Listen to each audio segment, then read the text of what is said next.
The morning of April 17, 1847, dawned with a thick London fog that clung to the windows of Isabella Munro's bedchamber like ghostly fingers. The mist seemed to hold the world in suspension, as if nature itself was holding its breath for the momentous day ahead. In the east wing of the Munro estate, servants had been bustling since before dawn, carrying heated water for the bride's bath, pressing linens, and arranging flowers that had arrived from the Richmond hothouse the previous evening. Isabella stood perfectly still before the ornate looking-glass as her lady's maid, Martha, secured the final pearl buttons of her wedding gown. The creation was a masterpiece of ivory silk, imported from Lyon, and Belgian lace so delicate it appeared to float around her slender figure. 6 months of work by London's finest seamstresses had culminated in this garment, designed to transform a nobleman's daughter into a duchess.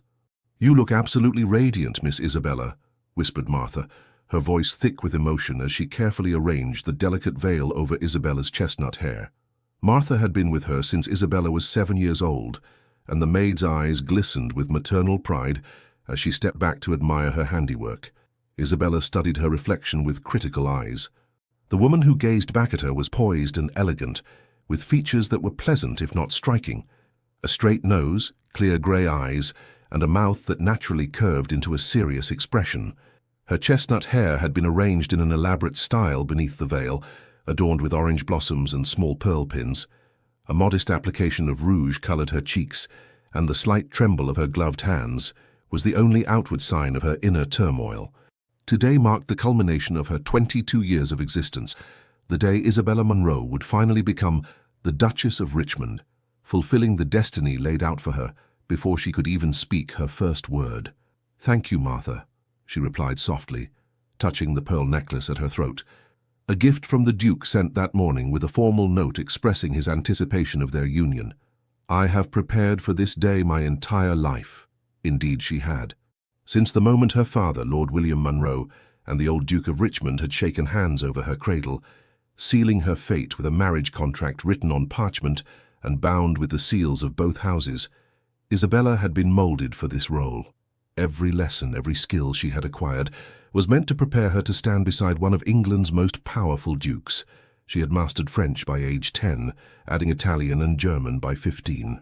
She could play Beethoven's most challenging sonatas with technical perfection, if perhaps less passion than her music master might have wished. Her watercolor landscapes had been praised by Royal Academy artists, and she could recite from memory the complex hierarchies and subtle nuances of proper etiquette that governed aristocratic society. And somewhere along the years of preparation, the young girl's dutiful acceptance had blossomed into genuine affection. She had met Edward Richmond only a handful of times, always in strictly chaperoned settings, formal dinners, a garden party at his country estate, once at the opera in London, where he had commented favorably on her French.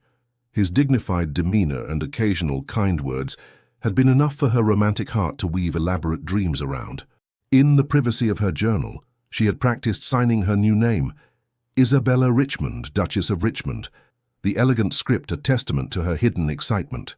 "The carriage awaits, miss," announced the butler Simmons from the doorway. His usually impassive face betrayed a hint of pride as he beheld the bride. "Lord Munro is ready to escort you." Isabella took a deep breath, steadying her nerves. Martha carefully draped the floor-length veil over her face, a symbolic barrier between the maiden she had been and the woman she was about to become. "You'll make a fine duchess, Miss Isabella," Martha whispered as she made a final adjustment to the train. "The finest Richmond has ever seen." The journey from the Munro estate to the Richmond Ancestral Chapel took 20 minutes by carriage. The morning fog had begun to lift, revealing glimpses of the lush April countryside coming into bloom.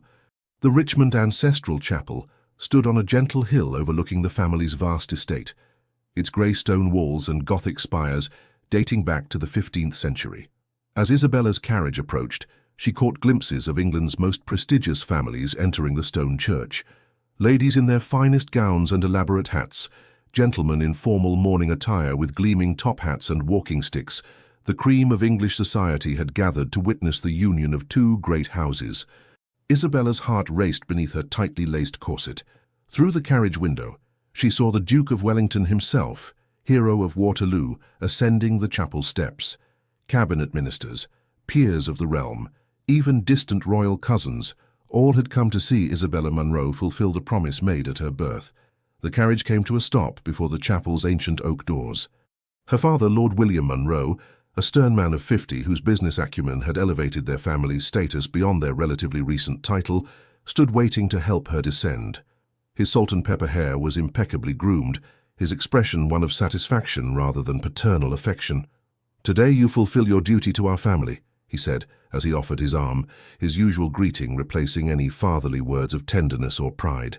The marriage would cement the Munros' place in society, bringing their merchant wealth into the aristocratic fold through an alliance with one of England's oldest titles. "Yes, father," Isabella replied dutifully, though inside her heart sang with secret joy. For her, today was about more than duty or family advancement. It was about beginning her life with Edward, the man who had occupied her thoughts for years. The chapel doors swung open to reveal the interior, transformed by hundreds of white roses and burning tapers. The assembled guests, nearly 300 of England's elite, rose to their feet as the string quartet began the wedding march.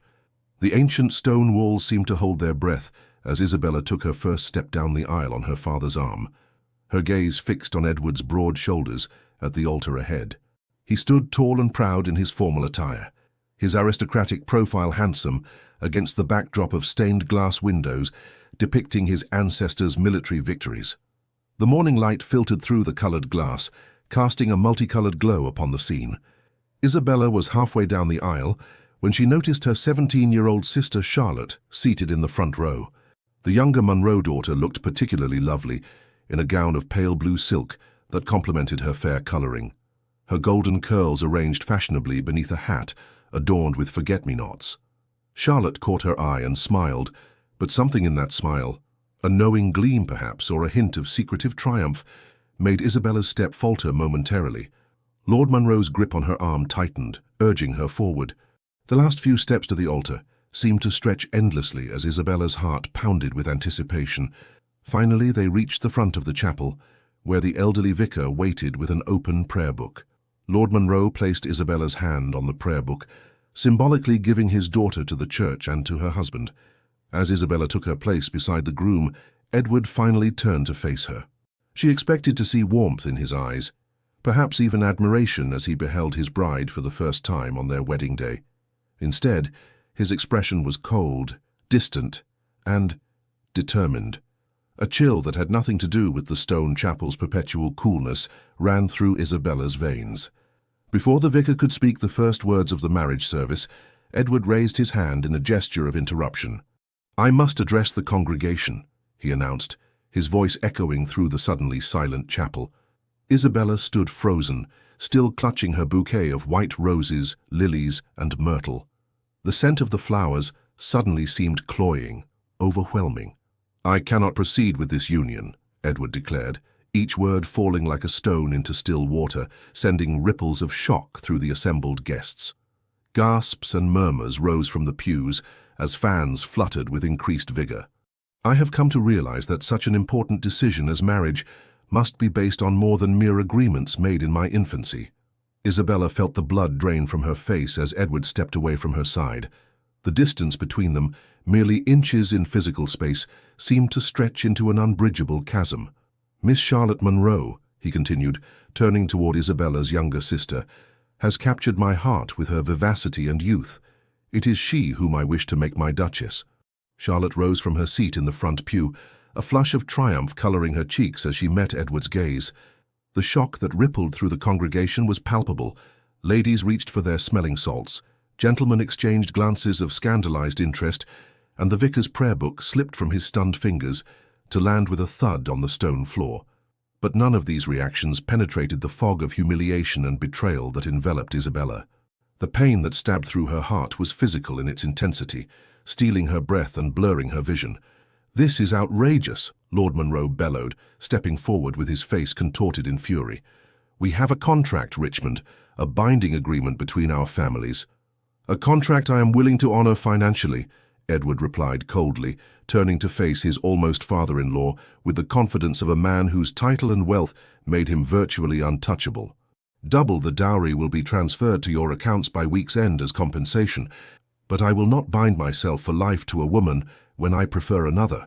Even you, Lord Monroe, with your mercantile background, must understand the value of choosing the superior option when it presents itself. The deliberate reference to Lord Monroe's trading past, a source of both wealth and social insecurity, was a calculated insult that further inflamed the situation. Several of Lord Monroe's friends stepped forward in support, while the Richmond connections closed ranks around Edward. Isabella stood motionless amidst the growing chaos, her carefully constructed world crumbling around her.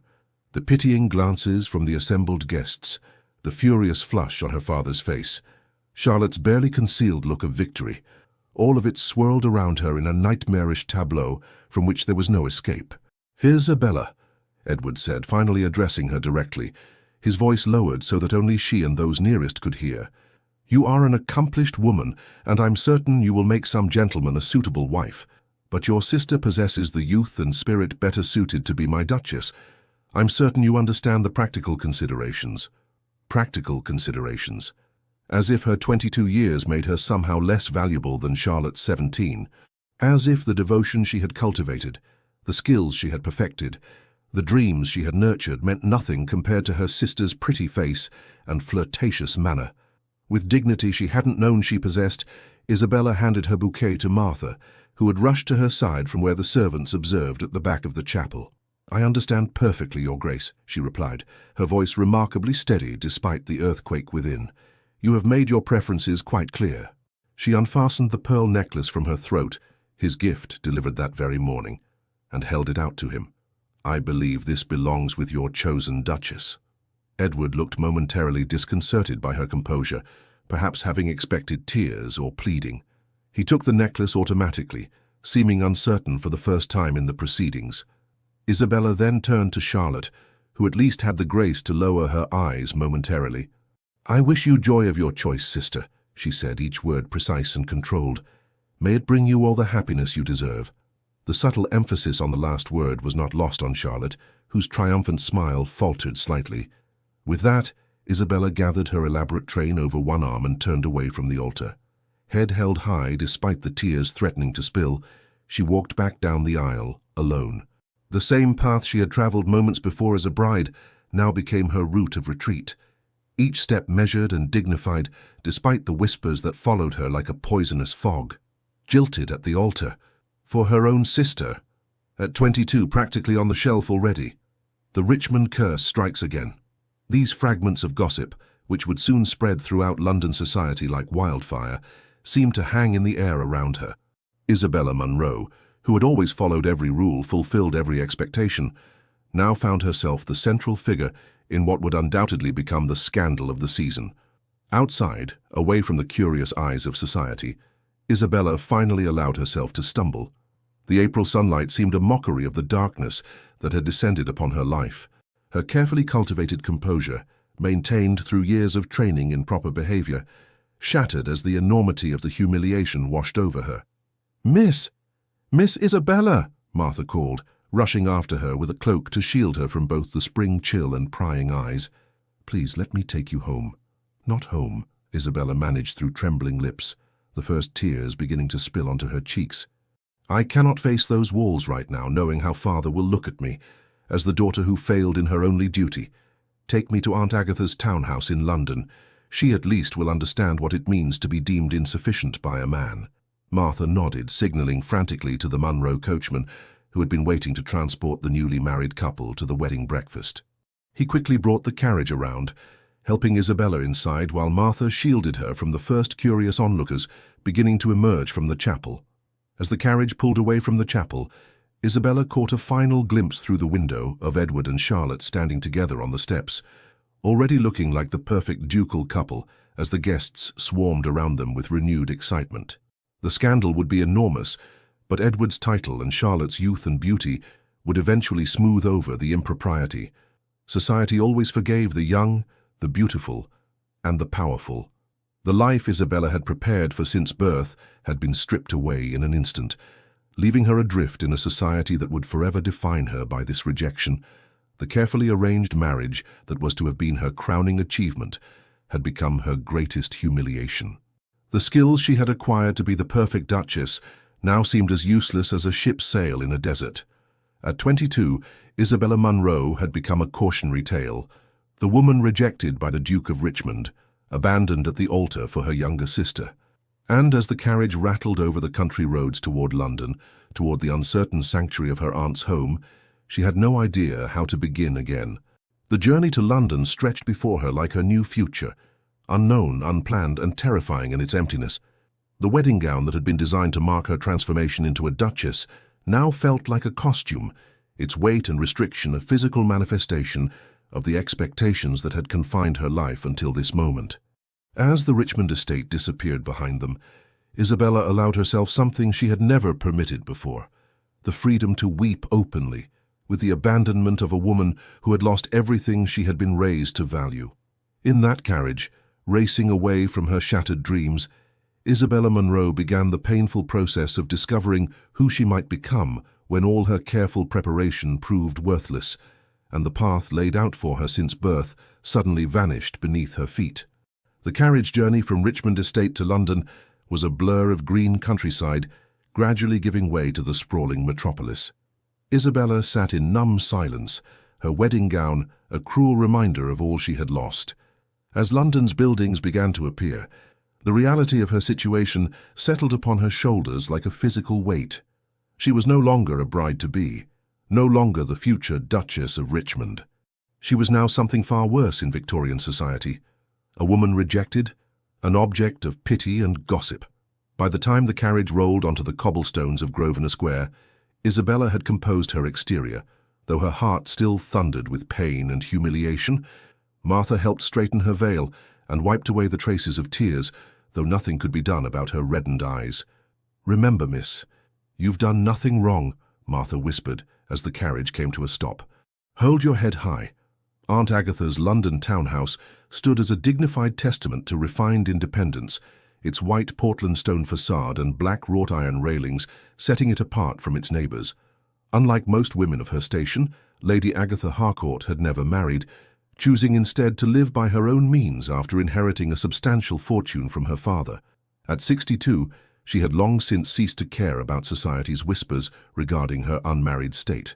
The carriage door opened, and Isabella found herself face to face with Aunt Agatha herself, who had apparently been watching from her drawing-room window.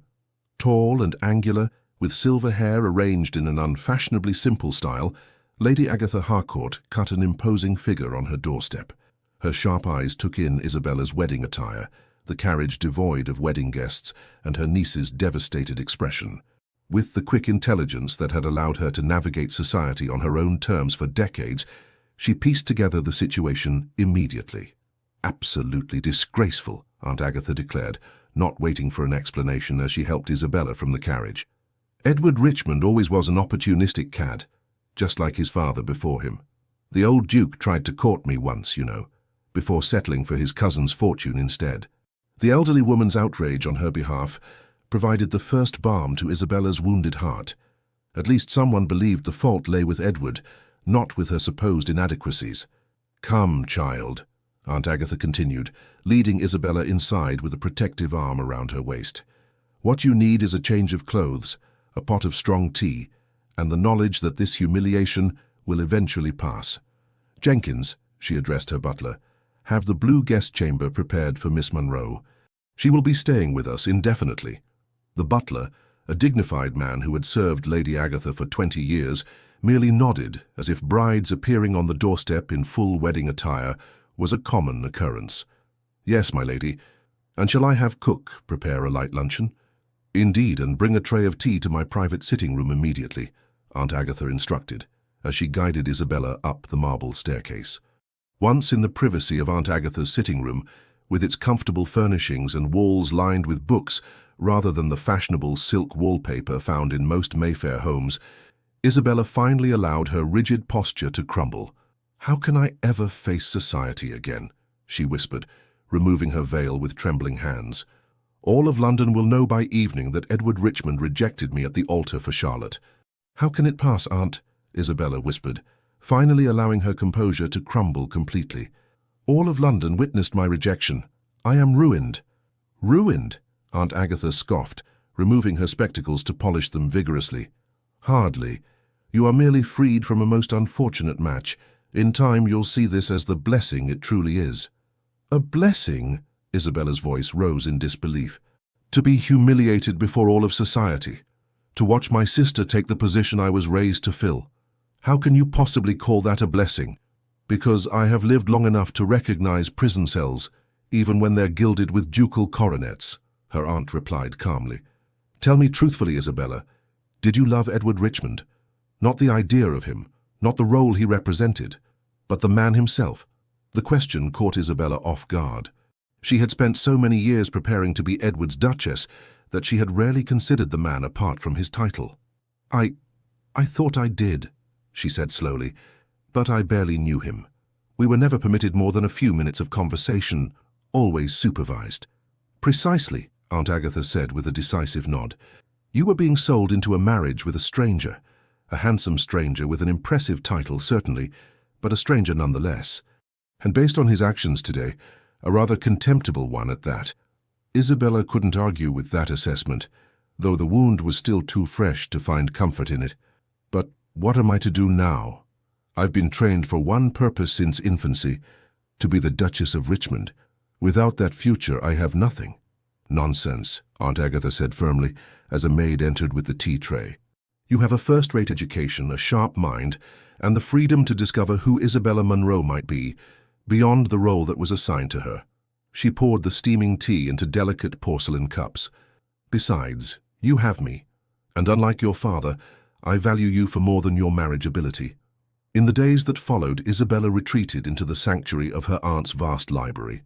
Row upon row of leather-bound volumes offered escape from the reality of her situation, from the letters of sympathy that arrived daily, from her father's terse note announcing that Charlotte and Edward would marry within the month, from the gossip that undoubtedly circulated through every drawing room in London.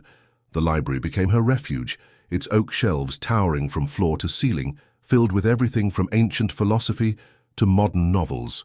Here Isabella could lose herself for hours, curled in the window seat that overlooked the small but exquisitely maintained garden behind the townhouse. Between pages of Austen, Shelley, and Byron, Isabella found temporary solace. Books demanded nothing of her, no perfect posture, no flawless French pronunciation, no practiced smiles. They simply offered their worlds without judgment. One rainy afternoon, a week after what society had taken to calling the Richmond incident, Isabella was deeply engrossed in Mary Wollstonecraft's A Vindication of the Rights of Woman when Aunt Agatha entered the library with unusual excitement. "You cannot hide among these dusty tomes forever, my dear," she announced, pulling open the heavy curtains to let what little daylight penetrated the London rain clouds flood the room. "The Spanish Duke of Mendoza has arrived in London on diplomatic business, and I have secured us invitations to Lady Pembroke's literary salon this evening, where he will be in attendance."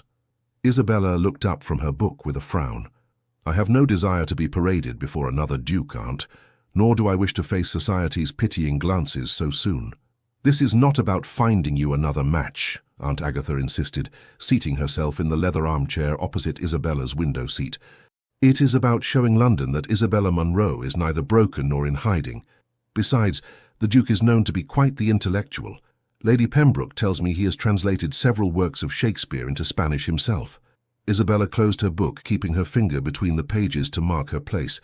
"I appreciate your concern, Aunt, but I'm not ready to face society. The humiliation is still too fresh. And it will remain fresh if you continue to nurture it in isolation," Aunt Agatha replied, with the directness that had always characterized her speech. "I'm not suggesting you attend a grand ball or the opera, where you would be the center of attention. Lady Pembroke's salon is a small gathering of intellectuals and literary-minded aristocrats, precisely the sort of people who value conversation over gossip." Isabella hesitated, her natural inclination to withdraw warring with the growing tedium of her self-imposed isolation. "What would I even wear? I brought nothing with me except my wedding clothes." Aunt Agatha smiled, recognizing the question as tentative acceptance. "I've already instructed my dressmaker to send over several ready-made gowns that can be quickly altered to fit you. Nothing extravagant, simple, elegant attire suitable for a young woman of quality who values substance over ostentation." Despite her reluctance, Isabella found herself dressed in a simple gown of deep blue silk that evening, its modest cut and minimal embellishment a stark contrast to the elaborate wedding dress that now lay wrapped in tissue paper in the back of her wardrobe. Aunt Agatha had been insistent, and in truth Isabella was beginning to tire of her own company and melancholy thoughts. Lady Pembroke's salon was held in the tastefully appointed drawing room of her townhouse on Berkeley Square. Unlike the glittering balls of the season, where hundreds of guests crowded into ballrooms under blazing chandeliers, the salon was mercifully intimate. Only 20 guests gathered to discuss literature and ideas rather than gossip and marriage prospects. Still, Isabella felt the weight of curious glances as she entered the room on her aunt's arm. Her story had undoubtedly reached every ear in London by now, embellished with each retelling. She kept her chin high, drawing on reserves of dignity she hadn't known she possessed. "Lady Harcourt, Miss Munro," Lady Pembroke greeted them warmly, a kindness in her eyes that suggested genuine sympathy rather than morbid curiosity. In her 50s, with a reputation as a blue-stocking tempered by impeccable social credentials, Lady Pembroke was known for her literary interests and her disinclination toward malicious gossip. "How delightful that you could join us. We are discussing the merits of the Romantic poets this evening. Mr. Wordsworth's latest publication has sparked quite the debate." Isabella nodded politely, steeling herself against the inevitable whispers. To her surprise, however, most guests seemed genuinely engaged in the literary debate rather than in her scandal. Perhaps Aunt Agatha had been right about this particular gathering. She found herself drawn into a conversation about Byron's Childe Harold with an elderly professor from Oxford and a middle-aged woman who had published several volumes of poetry under a male pseudonym. The discussion was stimulating, requiring enough concentration that Isabella momentarily forgot her personal troubles. "Señorita, may I offer a different perspective on Lord Byron's work?" The deep voice with its distinct Spanish accent came from behind her. Isabella turned to find herself looking up into the most striking face she had ever encountered. The man who addressed her stood tall with olive skin, intelligent dark eyes and features that appeared to have been sculpted by a Renaissance master. His formal attire was impeccably tailored, but subtly different from English fashion. The cut more continental, the fabric richer in texture. "Your Grace," Lady Pembroke said, appearing at Isabella's side with remarkable speed, "allow me to present Miss Isabella Munro and her aunt, Lady Agatha Harcourt. Ladies, His Grace, Alejandro de Mendoza, Duke of Valencia." "The honor is mine," the Duke said, bowing elegantly. Unlike most English aristocrats, who treated such gestures as perfunctory social requirements, there was a fluid grace to his movement that suggested genuine respect. "I could not help overhearing your defense of Byron's Childe Harold. Your insights were most compelling." Isabella felt color rise to her cheeks. After weeks of being the subject of pitying glances and whispered conversations, to be addressed as an intellectual equal was unexpectedly refreshing. "You are too kind, Your Grace. I merely suggested that his portrayal of disillusionment speaks to universal human experience rather than mere personal indulgence, as Professor Harrington contends." "Precisely why it resonates across cultures," Alejandro agreed, his dark eyes lighting with intellectual engagement. "In Spain, we too understand the beauty of melancholy, what we call la tristeza dulce." "Sweet sadness," Isabella translated softly. The Duke's eyebrows rose in surprise. "You speak Spanish, Miss Munro?" "Only a little," she admitted. "I focused more on French and Italian in my studies, but I've always been fascinated by languages." "Still impressive," he said with a smile that transformed his serious face, revealing a slight dimple in his left cheek.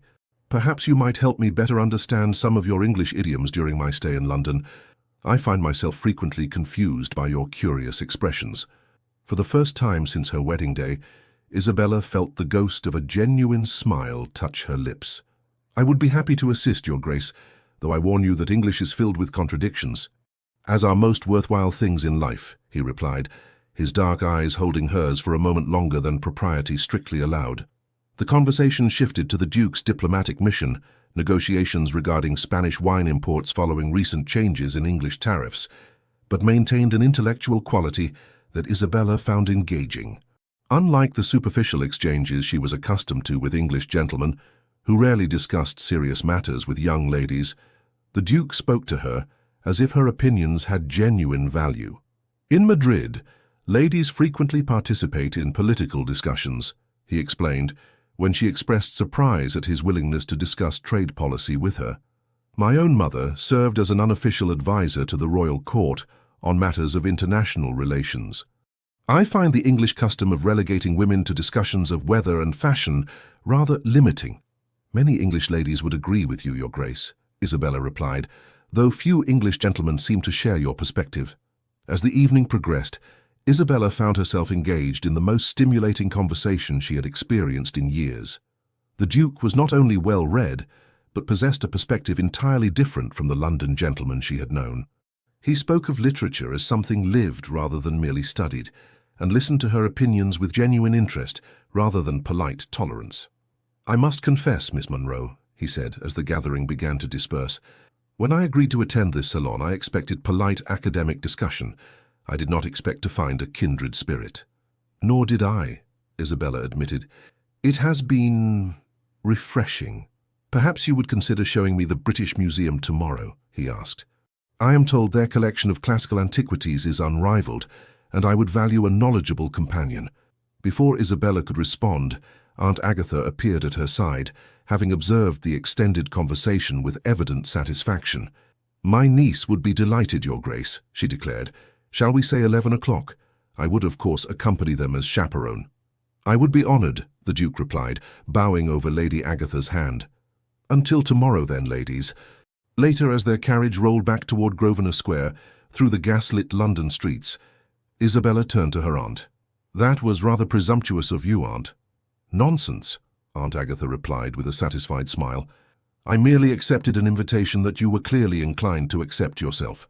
Besides, did you not notice how every lady in that room envied your extended conversation with the handsome Duke? Lady Harrington's daughter looked positively green with jealousy. "I am not interested in making anyone envious," Isabella said firmly. "Nor am I looking for another attachment so soon after being fortunate enough to escape marriage to that unprincipled Richmond boy," Aunt Agatha finished for her. "The Duke of Mendoza seems a man of genuine character and intellect. I'm not suggesting you marry him, my dear, merely that you allow yourself to remember there are worthwhile men in this world, men who see value beyond youth and a pretty face." Isabella turned to gaze out the carriage window at the gas-lit streets of London, the evening fog giving the lamps a ghostly halo. For the first time since her humiliation, she had passed an evening without dwelling on Edward's rejection or Charlotte's betrayal. The Duke's interest had been in her mind, her thoughts, not in her family connections or her suitability as a duchess. "He didn't mention it, you know," she said softly. "The scandal. He must have heard, everyone has, but he spoke to me as if you were a woman of intelligence and substance rather than merely a jilted bride," Aunt Agatha suggested. "Perhaps because that is precisely what he saw." The carriage turned onto Grosvenor Square, the horses' hooves echoing on the cobblestones. As they approached Aunt Agatha's townhouse, Isabella felt something stir within her, not happiness, precisely, but a tentative curiosity about what the future might hold. Perhaps Aunt Agatha was right. Perhaps it was time to step back into the world, not as the woman rejected by the Duke of Richmond, but simply as Isabella Munro, with her own thoughts, her own interests, and possibly her own future. That night, for the first time since the wedding day, Isabella slept without dreaming of the chapel and Edward's cold eyes. Instead, her dreams were filled with the British Museum's marble halls and a voice with a Spanish accent discussing Byron's poetry. When she woke, the heavy weight of humiliation had lightened just slightly, making room for something she had not expected to feel again so soon: anticipation. As she stood at her bedroom window, watching the morning light gradually illuminate London's rooftops, Isabella realized that the path forward, though uncertain and unplanned, might hold possibilities she had never considered when her future seemed so rigidly predetermined. She rang for Martha to help her dress for the day. "The blue walking dress, I think," she instructed, "and my hair in a simpler style than yesterday. We're going to the British Museum." "Yes, miss," Martha replied, unable to hide her pleasure at seeing her mistress taking an interest in her appearance again. "And might I say you look better this morning? There's some color in your cheeks." Isabella caught her own reflection in the looking-glass and was surprised to see that Martha was right. The hollow-eyed ghost who had haunted her aunt's guest room for the past weeks had begun to recede, replaced by a woman with a spark of life returning to her grey eyes. "It's just a museum visit, Martha," she cautioned, not wanting to acknowledge even to herself that she was looking forward to seeing the Spanish Duke again. An educational outing, nothing more. Of course, miss, Martha agreed, though her knowing smile suggested she wasn't fooled. As she arranged Isabella's hair in a fashionable but understated style, she added, "Still, it's good to see you interested in something again. That's all I meant." By the time 11 o'clock approached, Isabella found herself standing in the entrance hall, outwardly composed but inwardly nervous in a way that had nothing to do with the prospect of facing society again. The Duke of Valencia had awakened something in her that she had thought permanently extinguished by Edward's rejection, curiosity about another person, and perhaps more surprisingly, curiosity about herself. When the door knocker sounded precisely at 11, Isabella smoothed her skirts and took a deep breath. Whatever happened next, whether this outing led to friendship, something more or nothing at all, she was, for the first time in her life, facing a day that had not been mapped out for her since birth. There was terror in such freedom, certainly, but also an exhilarating sense of possibility. The butler opened the door to reveal Alejandro de Mendoza, Duke of Valencia, standing on the doorstep in mourning attire, his carriage waiting at the curb. As he bowed over her hand in greeting, his dark eyes met hers with what seemed like genuine pleasure at seeing her again. "Miss Monroe," he said, his accented voice somehow transforming her ordinary name into something melodic. "I have been looking forward to our expedition." "As have I, Your Grace," Isabella replied, surprised to discover that she meant it.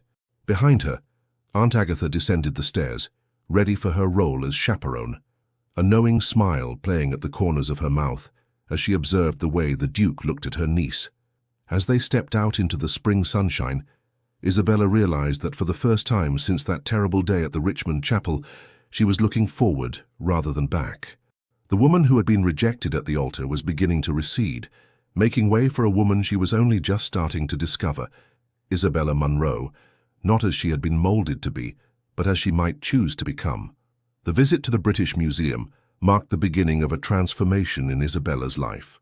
What began as a simple cultural outing evolved into a series of encounters that gradually rekindled her spirit. As April's showers gave way to May's gentle sunshine, Isabella found herself stepping further from the shadow of her humiliation and into a life she had never imagined possible. Over the following weeks, London society observed with growing interest as Miss Isabella Monroe was frequently seen in the company of the Spanish Duke. Their outings, always properly chaperoned by Lady Harcourt, became the subject of speculation in drawing rooms across Mayfair. The very society that had pitied Isabella now watched with curiosity as she appeared at select gatherings with the distinguished foreigner at her side. What began with their visit to the British Museum expanded to afternoons in the Royal Botanical Gardens, attendance at the Royal Academy's exhibition, and even a musical performance at St. James's Hall. To Isabella's surprise, each encounter deepened her appreciation for Alejandro's character and intellect. Unlike Edward, who had barely spoken 10 sentences to her during their entire acquaintance, Alejandro seemed genuinely interested in her thoughts. He asked questions about her opinions on everything from politics to poetry, and actually listened to her answers. More surprising still, he often deferred to her knowledge on matters of English culture and history, treating her as an intellectual equal rather than a decorative companion. One particularly fine May afternoon found them strolling through Kew Gardens, with Aunt Agatha following at a discreet distance. The spring blooms were at their peak, filling the air with fragrance and painting the landscape in vibrant colors that seemed to reflect Isabella's gradually reawakening spirit.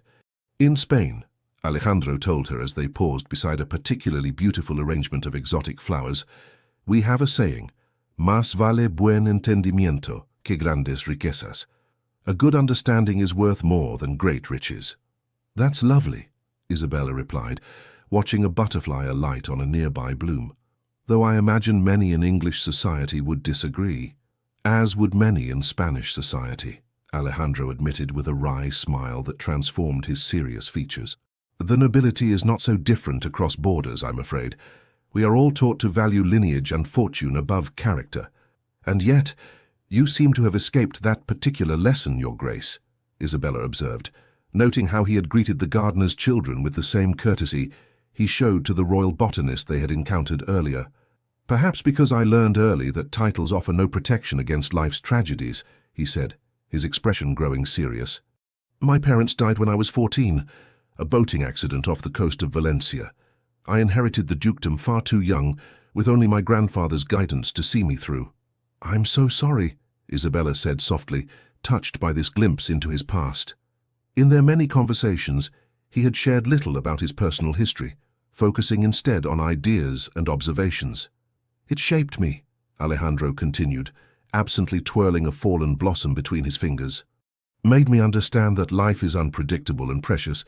We must seize happiness where we find it, not where convention dictates it should be. They walked in comfortable silence for a moment, passing beneath a trellis heavy with climbing roses. The scent enveloped them, sweet and intoxicating in the warm afternoon air. "May I be bold, Miss Munro?" Alejandro asked suddenly, pausing beneath the canopy of blossoms. Isabella felt her heart quicken.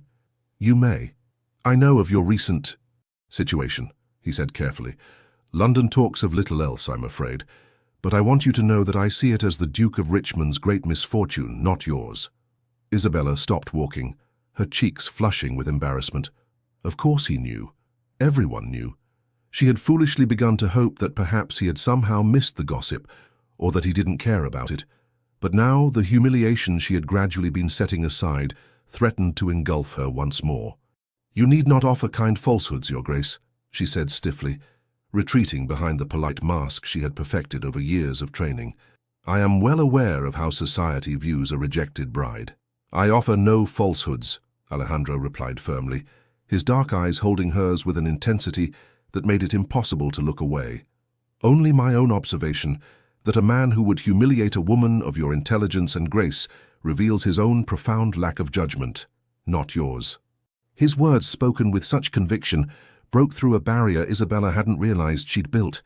For weeks, she had carried the unspoken belief that she must somehow have been lacking, too plain, too serious, too old at 22 compared to Charlotte's 17 years. "Thank you," she whispered, blinking back unexpected tears. Alejandro reached for her gloved hand, a gesture that would have been improper had Aunt Agatha not been distracted by an exotic plant several yards away. "In Spain, we also believe that sometimes fate leads us through darkness, only to reveal a brighter path," he said softly. "Perhaps your Richmond was merely an obstacle on your true journey." The warmth of his hand through her glove sent an unfamiliar but not unwelcome sensation through Isabella.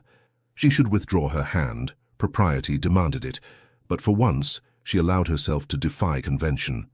They stood thus for a moment, connected by that simple touch, while butterflies danced around the roses above them, and London society seemed very far away.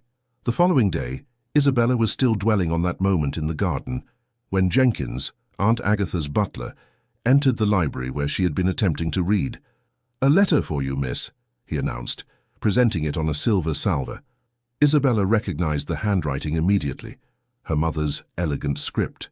With trepidation, she broke the seal, wondering what news from home awaited her. The letter began with familiar formalities, but quickly came to its purpose. The Countess of Harrington was hosting her annual grand ball the following evening, and Lady Munro expected Isabella to attend with Aunt Agatha. More concerning still, the letter mentioned that Edward and Charlotte would be there, their first public appearance as husband and wife since their hastily arranged wedding 2 weeks prior. "I cannot possibly attend," Isabella told her aunt over luncheon, placing the letter beside her plate. "They will be there, as husband and wife."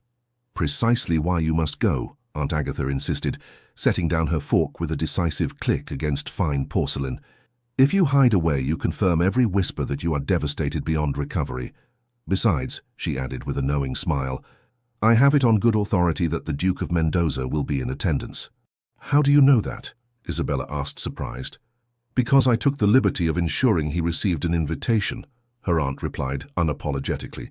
"Lady Harrington and I have been friends since we were girls. She was quite amenable to adding the Spanish envoy to her guest list, especially when I mentioned his interest in English customs." Isabella shook her head at her aunt's transparent matchmaking.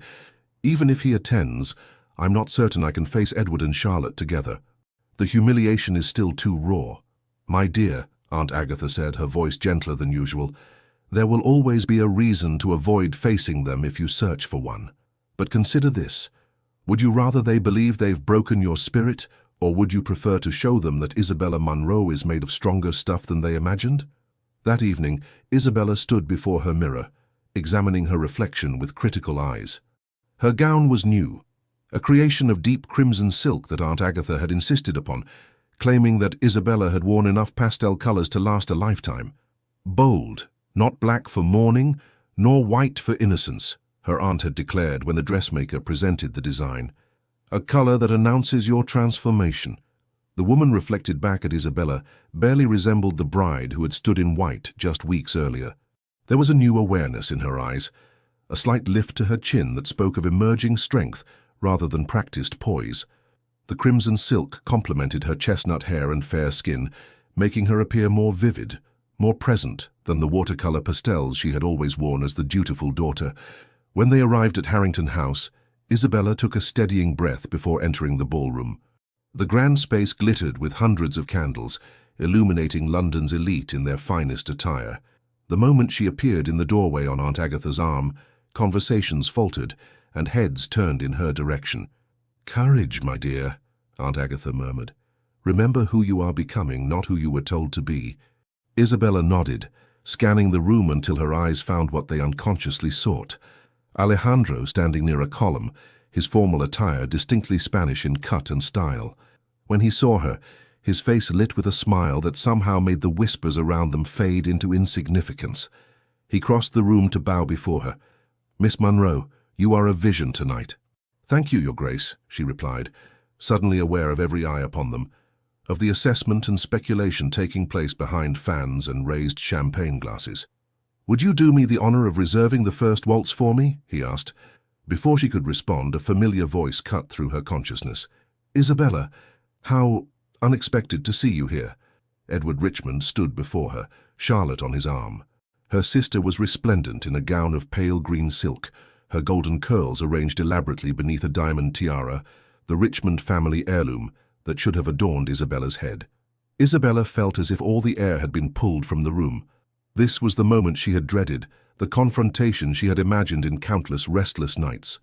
Yet now that it had arrived, she was surprised to find herself steadier than expected.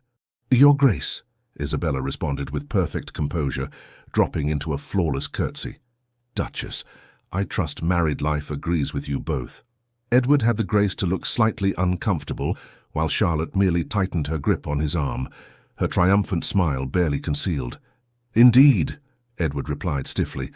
"London has been abuzz with talk of your friendship with the Spanish Duke." Isabella felt Alejandro stiffen beside her. "Allow me to make introductions," she said smoothly. "Your Grace, may I present Alejandro de Mendoza, Duke of Valencia, Your Grace the Duke and Duchess of Richmond." The men exchanged terse bows, sizing each other up with the wariness of natural rivals. The contrast between them was striking. Edward, fair and classically English with his golden hair and blue eyes. Alejandro, dark and intense, with the unmistakable pride of Spanish nobility evident in his bearing. "I understand congratulations are in order," Alejandro said, his Spanish accent more pronounced than usual. "Though I confess, English marriage customs continue to surprise me.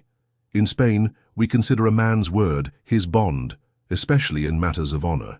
The subtle rebuke was not lost on anyone present. Edward's face flushed, a muscle twitching in his jaw. "I assure you, Your Grace, that English honor is no less stringent. Sometimes circumstances require adaptations." "How fascinating," Alejandro replied with dangerous politeness. "In my country we have another saying, el hombre que cambia de opinión como de camisa no merece confianza ni en la misa. The man who changes his mind as often as his shirt deserves trust, not even at Mass." Charlotte's eyes narrowed. "Perhaps some Spanish lessons would improve your English, Your Grace. Your accent makes understanding difficult." "Charlotte," Edward murmured warningly. Isabella felt a surge of unexpected strength. The sister who had betrayed her, the man who had humiliated her, they suddenly seemed smaller than she remembered, less intimidating. "His Grace speaks 5 languages fluently, Duchess. How many do you speak now?" Charlotte's face flushed with anger. But before she could respond, the orchestra began the opening notes of a waltz. "I believe this is our dance, Miss Munro," Alejandro said, offering his arm. As he led her onto the floor, Isabella felt a weight lifting from her shoulders. The couple they left behind no longer held power over her happiness. Whatever pain they had caused remained, but its sting had lessened. "You handled that with remarkable grace," Alejandro murmured as they took their positions for the waltz. "I had an excellent example of dignity before me," she replied, nodding toward him. As they moved across the floor, Isabella became aware of something shifting within her, a final release of the life she had been prepared for and an opening to possibilities she had never permitted herself to imagine. The gaze of society followed them, noting how well they moved together, how the Spanish Duke looked at his partner with undisguised admiration. "There is something I must tell you," Alejandro said as they waltzed through the crowded ballroom. "My diplomatic mission concludes at the end of this month. I will be returning to Spain." Isabella felt a sharp pang of disappointment. "So soon?" "Yes," he confirmed, "but before I go, there is something I must ask you." The music swelled around them as he guided her through the steps with confident ease. Other couples danced around them, but for Isabella, they might as well have been alone.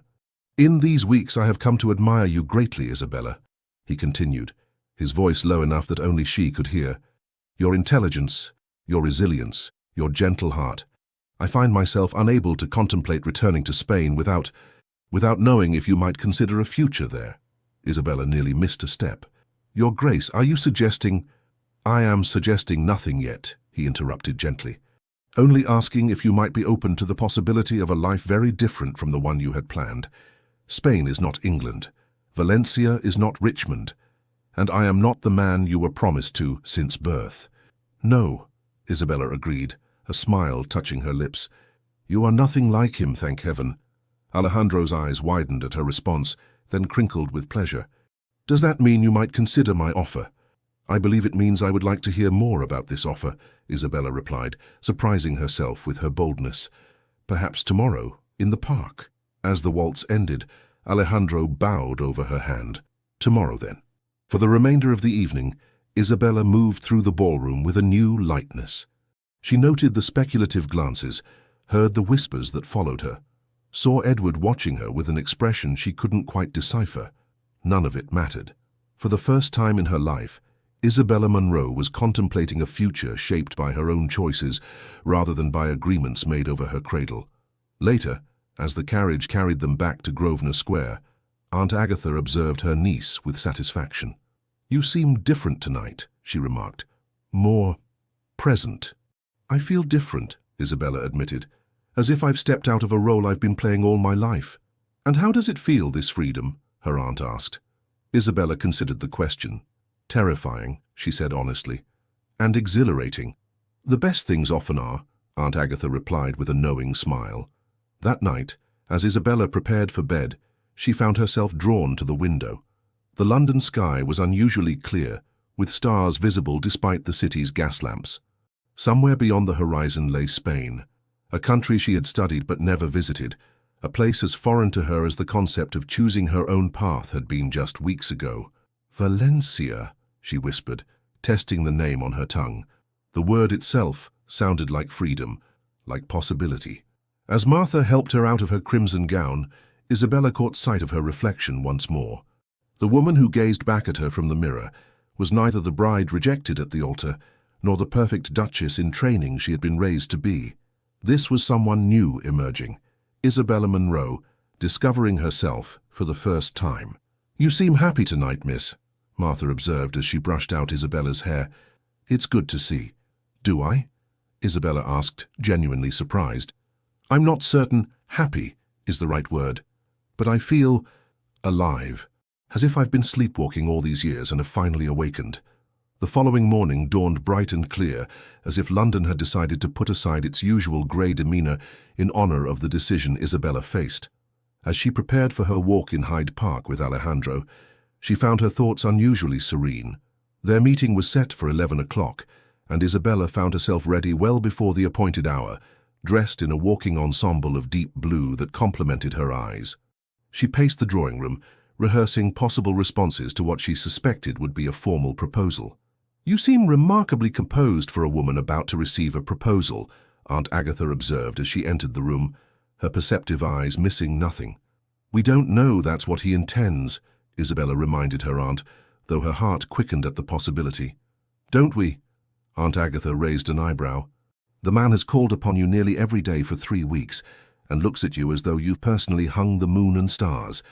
If that isn't a man on the verge of a proposal, I've misread every romance since King George was in short pants. Isabella smiled at her aunt's characteristically blunt assessment. Even if you're right, I'm not certain what my answer should be. Spain is so far away and so different from everything I know. Which might be precisely what you need, her aunt replied thoughtfully, settling into her favorite armchair. You were molded since infancy to be the perfect English duchess. Perhaps it's time to discover who Isabella Munro might become when freed from those expectations. But what about you? Isabella asked. What about my family? I have survived 62 years quite successfully on my own, Aunt Agatha replied dryly. I dare say I can manage without you, though I would miss you terribly. As for your family, Carson, she hesitated. Your father sees you primarily as a failed investment, and your sister has betrayed you in the most personal way imaginable. Perhaps distance from them would not be entirely unwelcome.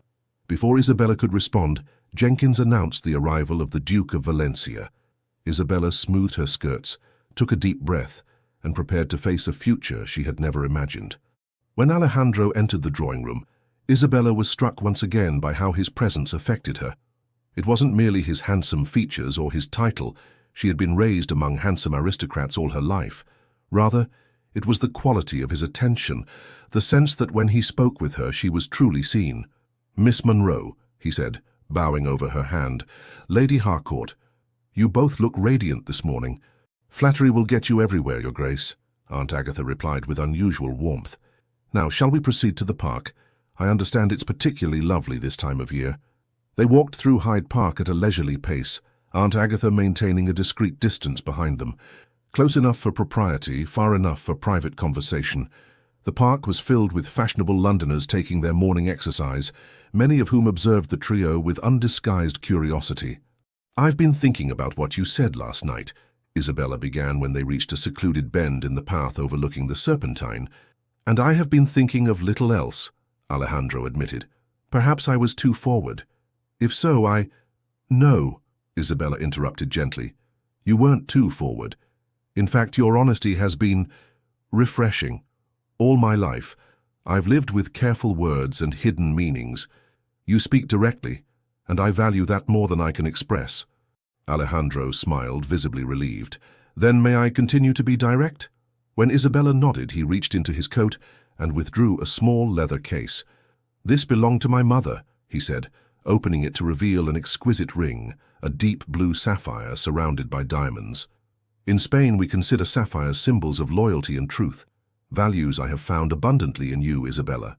He took her hand, his expression solemn yet filled with warmth.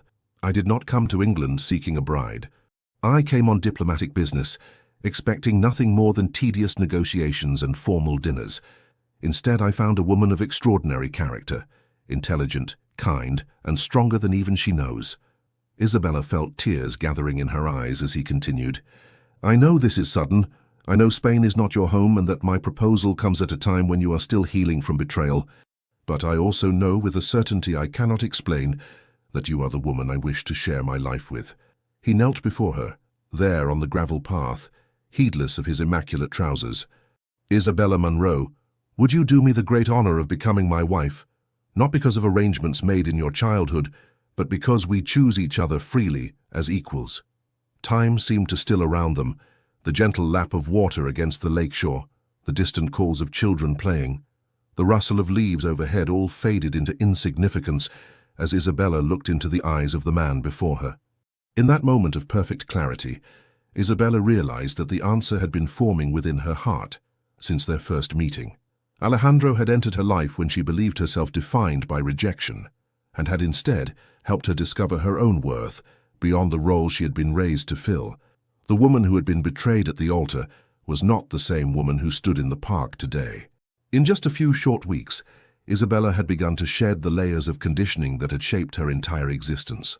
With Alejandro, she glimpsed the possibility of a life built on mutual respect and genuine affection rather than duty and social expectation. Yes, she whispered, then more firmly, yes, I will marry you, Alejandro. His face transformed with joy as he rose to slip the ring onto her finger. It fit perfectly, as if it had been made for her hand alone. "For you have made me the happiest of men," he said, raising her gloved hand to his lips.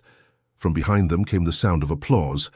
Aunt Agatha, abandoning all pretense of not eavesdropping, approached with a broad smile. "Well done, Your Grace," she declared.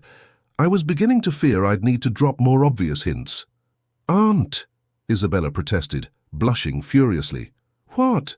I'm an old woman with no time for unnecessary delays," Aunt Agatha replied unapologetically. "Now shall we discuss wedding plans? I suggest a small, elegant ceremony before you depart for Spain.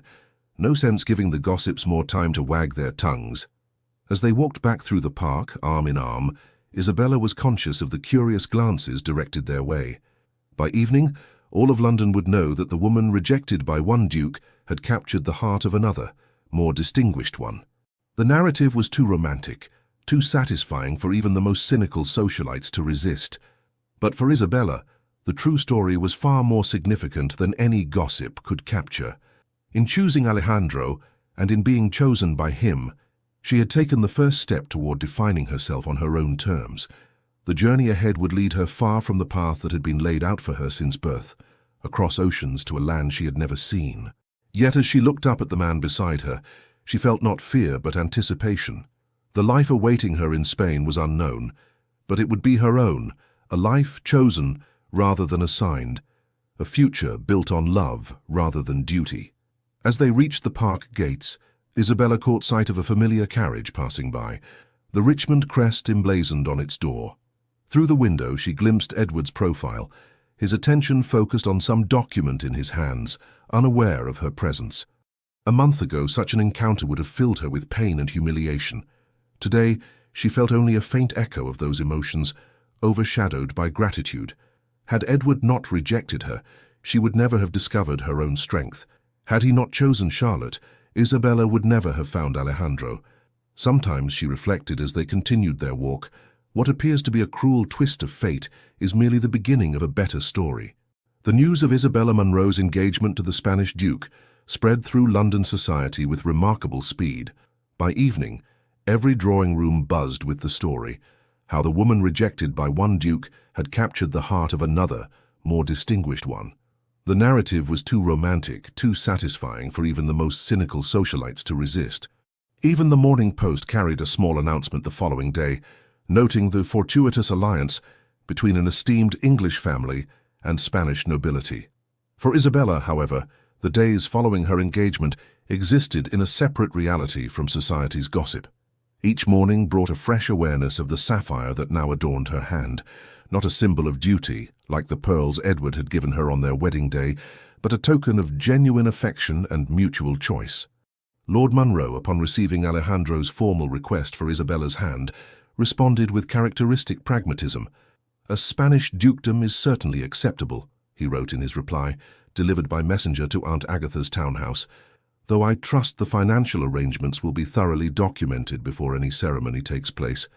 Isabella read her father's letter with a mixture of amusement and resignation.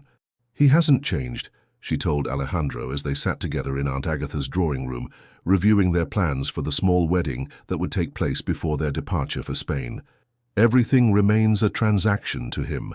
"Then we must be grateful that our marriage will be something far more meaningful," Alejandro replied, his hand covering hers. "In Spain, we have a tradition of las arras matrimoniales, 13 gold coins the groom gives to the bride during the ceremony, symbolizing his commitment to her welfare.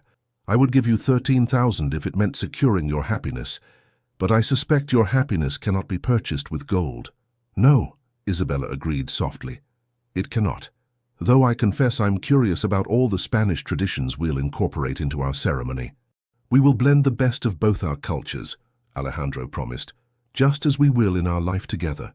The wedding preparations proceeded with remarkable speed, guided by Aunt Agatha's efficient hand. A small ceremony at St. George's in Hanover Square was arranged for the first week of June, allowing just enough time for a proper announcement and the gathering of necessary documents, but not so long that London society would have excessive opportunity to speculate or interfere. "A month is rather quick," Isabella had worried when Aunt Agatha first proposed the timeline. "Nonsense," her aunt had replied. "It's perfectly respectable for a woman of your age, particularly given the circumstances. Besides, the Duke's diplomatic duties require his return to Spain. Would you prefer a long engagement, conducted primarily through correspondence? Isabella had to admit she would not. After spending her entire life waiting to fulfill a predetermined destiny, the idea of further delay held little appeal. As the wedding day approached, Isabella found herself settling into a strange new reality. Her days were filled with preparations, selecting a modest but elegant trousseau suitable for the Spanish climate, studying books about her future home, and practicing her Spanish with Alejandro's patient guidance. Her evenings often included small social gatherings, where she and her fiancé were the objects of intense curiosity and, increasingly, genuine good wishes. "You seem happy," observed Lady Pembroke during one such gathering, a musical evening at which Isabella had just performed a Spanish folk song that Alejandro had taught her. "Genuinely happy, not merely resigned or composed."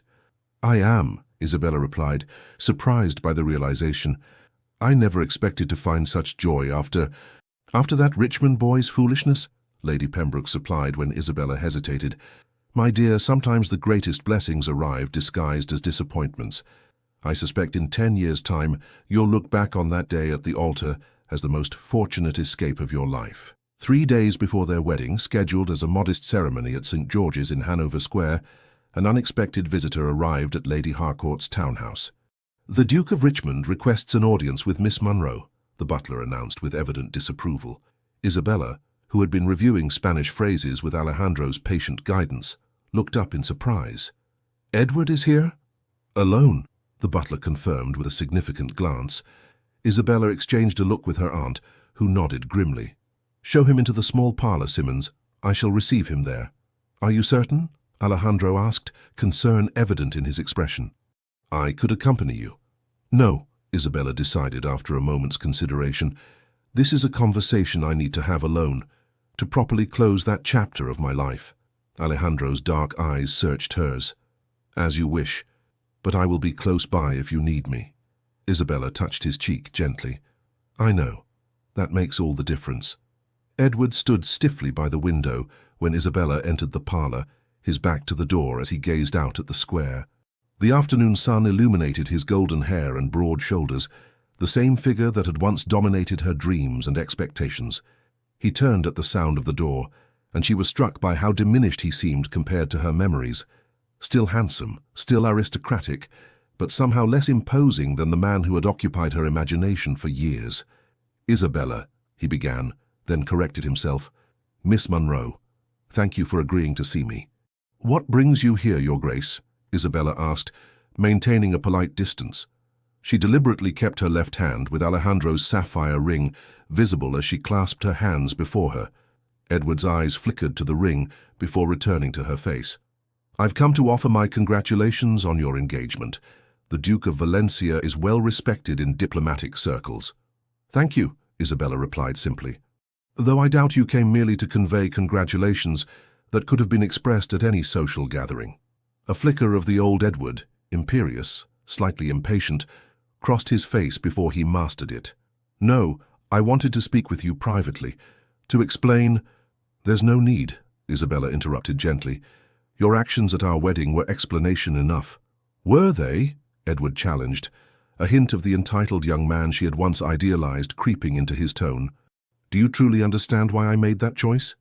Isabella studied him, seeing for the first time the insecurity beneath his aristocratic bearing. Edward Richmond, Duke of Richmond, had never in his life had to explain himself to anyone, especially not to a woman. That he felt compelled to seek her out to justify his actions revealed more about his character than any explanation he might offer. "I believe I do," she said calmly. Charlotte was younger, more vivacious, perhaps more biddable. She represented a better opportunity to secure your bloodline with numerous heirs, a practical choice for a man concerned primarily with practical matters. Edward looked taken aback. "You've changed," he observed. "Yes," Isabella agreed simply. "I have." A silence stretched between them, filled with all that could not be said. How his rejection had broken her, how she had rebuilt herself into someone stronger, how that strength had allowed her to recognize a love far deeper than anything she had imagined feeling for him. "I did not come to justify my actions," Edward said after an awkward pause. "I came because Charlotte is not well. The transition to duchesshood has been difficult for her. She struggles with the responsibilities, the expectations." Isabella felt a pang of sympathy for her sister, despite everything. Charlotte had been raised as the pretty, charming younger daughter, never expected to shoulder the burdens that Isabella had been trained for since birth. "I'm sorry to hear that, but I fail to see how this concerns me." "You were trained for that role your entire life," Edward said, a note of desperation entering his voice. "You would have managed it flawlessly. I realize now that perhaps I acted hastily." The implication hung in the air between them.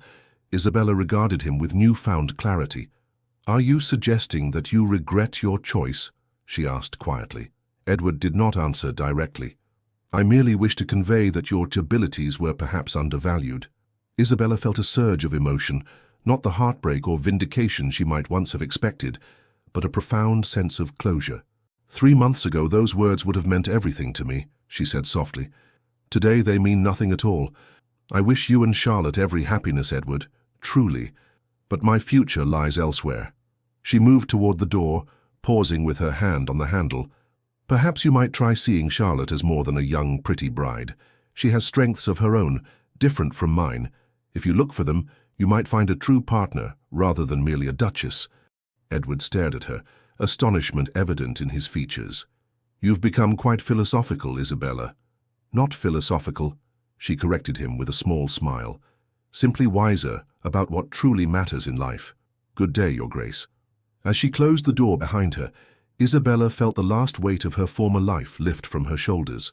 In the drawing room, she found Alejandro waiting anxiously with Aunt Agatha, who made no pretense of disinterest in the unexpected visit. "All is well?" Alejandro asked, searching her face. "All is perfect," she assured him, taking his hands in hers. "I am exactly where I am meant to be." The morning of Isabella's wedding dawned clear and bright, as if nature itself approved of the union about to take place. Unlike the elaborate preparations for her first wedding, this morning was marked by a calm intimacy. Martha helped her into a simple gown of ivory silk, new with no associations to her previous wedding, while Aunt Agatha supervised the arrangement of orange blossoms in her hair. "No veil this time," Isabella had decided. "I want nothing hidden between us." St. George's, Hanover Square, was modestly filled with a select group of London's elite, Aunt Agatha's friends, a few diplomatic associates of Alejandro's, and a small representation from the Monroe family. Lord and Lady Monroe sat stiffly in the front pew, their expressions a mixture of resignation and calculation. Charlotte was conspicuously absent, having pleaded a sudden illness that prevented her attendance. As the organ played, Isabella walked down the aisle on her father's arm, her steps sure and her heart steady. Unlike the first time she had traversed this path, today she moved not toward a stranger and a duty, but toward a man she had chosen and who had chosen her. Alejandro waited at the altar, his dark eyes never leaving her face as she approached. When Lord Monroe placed her hand in his, Isabella felt not the transfer of property from one man to another, but the joining of equals embarking on a shared journey. The ceremony proceeded without interruption or hesitation. When the priest asked, "Who giveth this woman to be married to this man?" Lord Monroe answered with formal correctness, but Isabella knew the truth. She gave herself, freely and with clear eyes. As she spoke her vows in the sunlit church, her gaze never left Alejandro's face, the face of a man who had chosen her for herself, not for duty or bloodlines or social expectations. When he slipped the gold band onto her finger to join the sapphire engagement ring, his hands were steady and warm. "With this ring I thee wed," he said in his accented English, then added softly in Spanish, "Con este anillo te entrego mi corazón y mi vida." "With this ring I give you my heart and my life." After the ceremony, a small reception was held at Aunt Agatha's townhouse. As Isabella moved among the guests on her husband's arm, the word still new and wonderful in her mind, she caught her father's eye across the room. Lord Monroe raised his glass slightly in acknowledgement, his expression inscrutable. It was as close to a blessing as she would receive from him, and Isabella found that it was enough. "Are you happy, my dear?" Aunt Agatha asked, as the reception drew to a close. "More than I ever imagined possible," Isabella replied honestly. "Then my work here is done," her aunt declared with satisfaction, "though I shall expect detailed letters from Spain, and perhaps a visit when you've settled in. You will always be welcome. Alejandro assured her, bowing over the elderly woman's hand. Without you, I might never have found my Duchess. Oh, you would have found her, Aunt Agatha replied with a knowing smile. Some things are simply meant to be. 3 days later, Isabella Munro, now Isabella de Mendoza, Duchess of Valencia, stood on the deck of the ship that would carry them to Spain. The English coastline was gradually receding behind them, growing smaller with each passing minute. As their ship sailed from England's shores toward the sun-drenched coasts of Spain, Isabella stood on the deck beside her husband, watching her homeland fade into the distance. The June breeze carried the scent of salt and promise, ruffling the loose tendrils of hair that had escaped her bonnet. "Any regrets?" Alejandro asked softly, his arm secure around her waist. Isabella turned to look at him, this man who had recognized her worth when she had nearly forgotten it herself. In the weeks since their first meeting, she had discovered in him not only a keen intellect and honorable character, but a tenderness that had helped heal the wounds of her humiliation. "None," she replied with perfect honesty. "England was my past. You are my future." As the ship caught the wind and surged forward toward the Mediterranean, Isabella felt a profound sense of peace. The path that had seemed so fixed from her infancy had taken an unexpected turn, leading her not to the life she had been prepared for, but to the one she was meant to live. The southern Spanish sun would be different from London's gentle light. The language, customs, and expectations of her new homeland would challenge her in ways she had never anticipated. But with Alejandro by her side, Isabella faced this new chapter not with fear, but with excitement. She had entered the world as a girl promised to a duke since birth. She left England as a woman who had chosen her own destiny. And in that choice, Isabella Munro, now Isabella de Mendoza, Duchess of Valencia, had found not just love, but her true self. The voyage to Spain took 8 days, during which Isabella discovered she had an unexpected affinity for sea travel. While many of the passengers remained in their cabins, suffering from seasickness, she spent hours on deck, fascinated by the ever-changing face of the ocean and the vast expanse of sky above them. "You would have made a fine explorer in another life," Alejandro observed as they stood at the rail one evening, watching the sunset paint the water in shades of gold and crimson. "Perhaps in this life I still can be," Isabella replied. "There is an entire country waiting for me to discover it." Alejandro smiled, pulling her closer. "And I shall be your guide, though I warn you, once you've seen Valencia, you may never wish to leave." "Tell me about our home," Isabella requested, leaning into his embrace. "You've described the palace and the grounds, but what of the people? What of our daily life there?" As twilight deepened around them, Alejandro painted a picture of their future with words. The ancient stone walls of the Palacio de Mendoza overlooking the Mediterranean, the orange groves that filled the air with fragrance in spring, the staff who had served his family for generations and would welcome her as their new duchess. "My steward Rodrigo has been with us since before I was born," he told her. "His wife Elena runs the household. They have been preparing for your arrival with great enthusiasm. I believe Elena has already planned menus for the first month to introduce you to Spanish cuisine gradually." "They sound wonderful," Isabella said, touched by the thought of strangers taking such care for her comfort. "They are family," Alejandro corrected gently. "As you will be. In Spain, the bonds between noble houses and those who serve them run deeper than in England. Generations of Mendozas and generations of their people, living and working together through war and peace, prosperity and hardship." On the final day of their voyage, the Spanish coastline appeared on the horizon, a golden line beneath a brilliant blue sky. As they drew closer, Isabella could make out the port city of Valencia, its ancient walls and towers gleaming in the afternoon sun.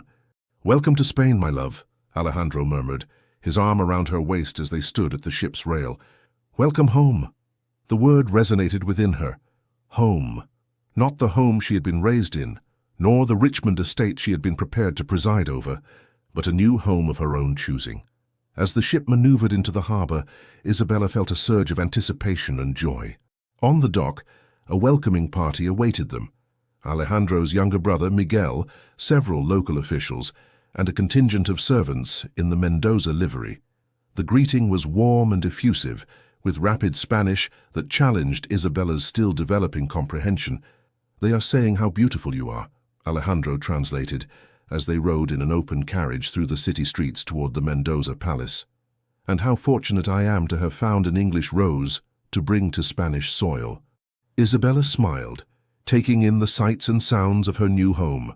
The narrow streets with their balconied buildings, the markets filled with produce she had never seen in England, the cathedral spires rising against the blue sky. Everything was bathed in a golden light that seemed to make colors more vivid, sounds more musical, life itself more intense than in the muted grays of London. The Palacio de Mendoza stood on a hill overlooking the city and the sea beyond, its golden stone walls gleaming in the late afternoon sun. As their carriage passed through the massive iron gates and into a courtyard filled with fountains and orange trees, Isabella felt a sense of rightness, of belonging that surprised her. "What do you think?" Alejandro asked, watching her face as she took in the palace that would now be her home. "It's beautiful," Isabella replied honestly. "More beautiful than I imagined." A line of servants stood waiting to greet them, headed by an elderly couple, Rodrigo and Elena, the steward and housekeeper Alejandro had spoken of. They welcomed Isabella with formal bows and warm smiles, their Spanish slow and clear for her benefit. That evening, as she prepared for her first dinner as the Duchess of Valencia, Isabella stood on the balcony of their private apartments, looking out over the Mediterranean. The setting sun turned the water to molten gold, while fishing boats returned to harbor with their day's catch. "Are you happy?" Alejandro asked, joining her at the railing. Isabella turned to him, this man who had entered her life when all seemed lost and had shown her a world of possibilities she had never imagined. "Profoundly," she replied, reaching up to touch his face. "I never thought I could feel this way. So free, so alive." "That is all I wish for you," he said, drawing her into his arms. "To be happy, to be yourself, not the woman someone else decided you should be, but the woman you choose to become." As twilight deepened into night, the stars emerged above them, the same stars that shone over England, but somehow brighter, more numerous in the clear Spanish sky. Isabella thought of the path that had brought her here, of the heartbreak that had ultimately led to joy. Edward's rejection, which had once seemed the end of her world, had merely been the beginning of a better story. Charlotte's betrayal had freed her from a life that would have confined her to a role rather than allowing her to become a person in her own right. She had entered the world as a girl promised to a duke since birth. She had left England as a woman who had chosen her own destiny. And in that choice, Isabella Munro, now Isabella de Mendoza, Duchess of Valencia, had found not just love, but her true self. 6 months later, the Palacio de Mendoza stood resplendent against the azure Mediterranean sky, its golden stone walls catching the warm afternoon light. From the terrace garden where Isabella sat sketching, she could see fishing boats dotting the bay below, their white sails bright against the deep blue water. 6 months in Valencia had transformed her in ways she could scarcely have imagined when she left England's shores. Her skin had taken on a golden hue from the Spanish sun, her once perfect English rose complexion replaced by a healthier glow. Her Spanish, once halting and formal, now flowed more naturally as she conversed with servants, local dignitaries, and the villagers who had welcomed their duke's English bride with unexpected warmth. "Working on another landscape, my love?" Alejandro's voice came from behind her as he emerged from the palace, loosening his cravat in the afternoon heat. Isabella smiled up at her husband. "Not today. I'm writing to Aunt Agatha." He settled beside her on the stone bench, glancing at the lengthy letter filled with her neat handwriting. "And how is the formidable Lady Harcourt?" "Thriving as always," Isabella replied with a fond smile. "She writes that she's considering visiting us next spring. Apparently London society has grown tediously predictable in my absence." Alejandro chuckled. "I look forward to it. Your aunt's observations on Spanish customs will undoubtedly be entertaining." Isabella set aside her writing. "She also sent news of the Richmonds." "Did she?" Alejandro's tone remained neutral, but his eyes betrayed his interest. "Charlotte is with child," Isabella said, "due in the summer. And apparently she has surprised everyone by taking a keen interest in the management of the Richmond estates. Aunt writes that she's quite transformed from the flighty girl she once was. And how does this news make you feel?" Alejandro asked gently. Isabella considered the question honestly. "Happy for her," she said finally. "Truly happy. We were both shaped by our father's ambitions, though in different ways." Perhaps Charlotte, like me, simply needed the freedom to discover her own strengths. Alejandro reached for her hand, his thumb brushing over the sapphire ring that now shared her finger with a wedding band of Spanish gold. "You have a generous heart, Isabella." "I have a full one," she corrected him with a smile. "It's easier to be generous when one wants for nothing." A servant approached, bowing respectfully. "Your Graces, the delegation from Madrid has arrived." "Thank you, Miguel," Alejandro replied. "Please show them to the library. We will join them shortly." As the servant departed, Isabella rose to prepare for their guests. The king's representatives had come to discuss Alejandro's proposals for modernizing Valencia's harbors, a project he had developed with Isabella's unexpected but valuable input. "Ready to astonish the king's men with your insights on maritime commerce?" Alejandro asked with a proud smile. "I believe so," Isabella replied confidently. In England, her education had been focused on making her an ornamental duchess, accomplished in arts and languages, but never in matters of true substance. Here in Spain, Alejandro had encouraged her to apply her intelligence to practical matters, valuing her perspective on everything from agricultural improvements to diplomatic relations. As they walked arm in arm through the sunlit corridors of the palace that was now her home, Isabella reflected on the extraordinary journey that had brought her here. The humiliation that had once seemed unbearable had become, in retrospect, the first step toward a happiness she could never have found as the Duchess of Richmond. "Sometimes," she said softly to Alejandro as they paused before the library doors, "I think about that day at the altar when Edward chose Charlotte, and I find myself wanting to thank him." "Thank him?" Alejandro asked, surprised. Isabella nodded, her eyes filled with love as she looked at her husband. "His rejection set me free to find you. And in finding you, I found myself." Alejandro raised her hand to his lips. "Then I too must be grateful to the Duke of Richmond for his profound lack of judgment that brought the most precious treasure in the world to my shores." With the Mediterranean sun streaming through the ancient windows of their ancestral home, the Duke and Duchess of Valencia entered the library together, equals in partnership, united in purpose, and bound by a love that had been chosen freely rather than dictated by duty. And in that choice lay all the difference. The end, dear listener. Sometimes life places us on unexpected paths, moments when everything we planned seems to crumble. Like Isabella, you too may be facing your own version of an empty altar or a broken promise. But remember, the destiny others have mapped out for us isn't always the one that will bring us true happiness. Often it's precisely in our moments of greatest pain that the doors to our true purpose open. Perhaps today you're feeling the weight of rejection, the sting of betrayal, or simply the exhaustion of following expectations that aren't truly yours. Know that this pain isn't the end of your story. It's merely a necessary chapter for your transformation. Just as Isabella found the strength to rebuild her identity and discover a deeper, more authentic love, you too carry within you a resilience you may not yet know. Your moments of greatest vulnerability can become the foundation of your greatest strength. Rest tonight knowing that tomorrow brings new possibilities. Allow yourself to release the reins of control for a few hours, trusting that you are protected and supported by the universe. Your body deserves rest, your mind deserves peace, and when the sun rises again, remember, you are not defined by the plans others made for you, but by the choices you yourself make each new day. As the Duchess of Valencia discovered, sometimes our greatest gifts come disguised as our greatest disappointments. I thank you for your company on this journey of discovery and renewal. May your dreams be sweet and your awakening full of purpose. With profound gratitude, Legends of the Fall. Thank you so much for staying with us until the very end. Please like, comment, and share this story if it touched your heart. Subscribe to our channel and support us from the bottom of your heart. Your support gives us the strength to continue creating stories filled with love, redemption, and unforgettable twists.